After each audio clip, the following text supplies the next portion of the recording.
छठ पूजा की शुरुआती जानकारी और इसके बेनिफिट को लेकर कुछ इंटरेस्टिंग फैक्ट्स। दुनिया में भारत एक ऐसा देश है जिसे हम पर्वों और त्योहारों का देश भी कहते हैं, जो इस देश की खूबसूरती को और बढ़ा देती है। इन्हीं पर्वों में एक खास महापर्व है जिसे हम छठ पर्व के नाम से जानते हैं। यह पर्व दिवाली के बाद छठवें दिन मनाया जाता है, या कहें यह पर्व दिवाली से ही शुरू हो जाती है, क्योंकि पौराणिक कथा के अनुसार जब भगवान राम और माता सीता 14 वर्ष के वनवास के बाद अयोध्या आए थे, तब ऋषि मुनियों ने भगवान राम से कहा, माता सीता को रावण उठा ले गया था, फिर आपने रावण का वध किया। अब इनकी शुद्धिकरण के लिए, रावण वध के पाप से मुक्ति के लिए सूर्य भगवान की पूजा आराधना करनी चाहिए।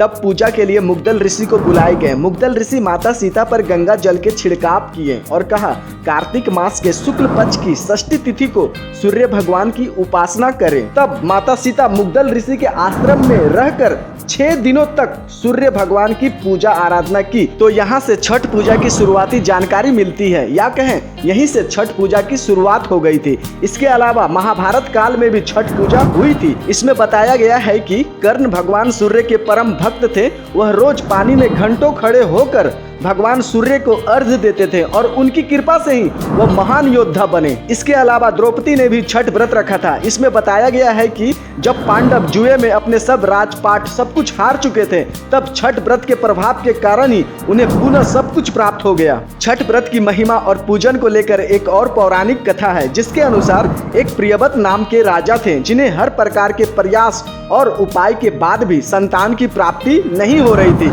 तब वह महर्षि कश्यप मुनि के पास गए। महर्षि कश्यप ने उन्हें संतान के लिए यज्ञ करने को कहा। यज्ञ के प्रभाव से राजा प्रियव्रत की पत्नी मालिनी को पुत्र की प्राप्ति हुई, लेकिन वह पुत्र मृत पैदा हुआ। दुख से भरे प्रियव्रत अपने पुत्र को लेकर शमशान गए। वह भीतर से बहुत ही टूट गए थे। उनकी आंखें आंसुओं से भरी हुई थी। वह रोए जा रहे थे। उन्हें जीने तक की इच्छा नहीं हो रही थी। उसी समय आसमान से ज्योतिर्मय विमान में षष्ठी देवी प्रकट हुई। उसने कहा, हे प्रियव्रत, रो मत, तेरे दुखों को हरने के लिए ही मैं प्रकट हुई हूँ।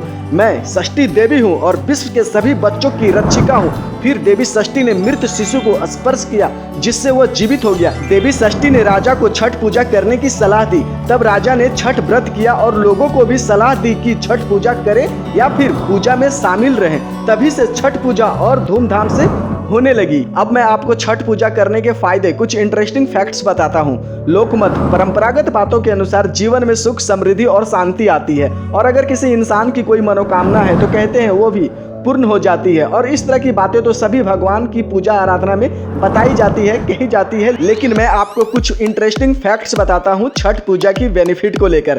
पहला, छठ पूजा एक्चुअली प्रकृति की पूजा है, वर्शिप ऑफ नेचर। इसमें कोई मूर्ति पूजा नहीं होती है और यह इको फ्रेंडली भी होती है। हमारा शरीर पंच तत्वों से बना है, पृथ्वी, जल, वायु, अग्नि और आकाश। इन्हीं पंच तत्वों की पूजा छठ पूजा के रूप में की जाती है। यह फैक्ट्स है, इसलिए इसकी पूजा सभी धर्मों के लोग कर सकते हैं। दूसरा, यह कोई साधारण पर्व नहीं है, यह एक महापर्व है जो 4 दिनों तक चलती है, और यह थोड़ा कठिन एवं हठ योग जैसा भी है। शुरुआत में छठ पर्व सिर्फ उत्तर भारत में ही मनाया जाता था, खास करके बिहार में, और इस समय यहाँ अच्छी ठंड की शुरुआत हो जाती है, और तब व्रत में रहना, व्रत के नियमों का पालन करना, सुबह शाम पानी में खड़ा रहना थोड़ा कठिन और हठ योग जैसा रहता है। लेकिन इसके फायदे हैं। इससे व्रत करने वालों की मानसिक और आत्मिक शक्तियाँ कॉन्सेंट्रेट होती है, जिससे इसकी शक्तियाँ बढ़ जाती है और शरीर का भी शुद्धिकरण हो जाता है। यह फैक्ट्स है। और तीसरा, छठ पर्व अपने घर परिवार आसपास के लोगों में प्रेम सद्भाव पैदा करने में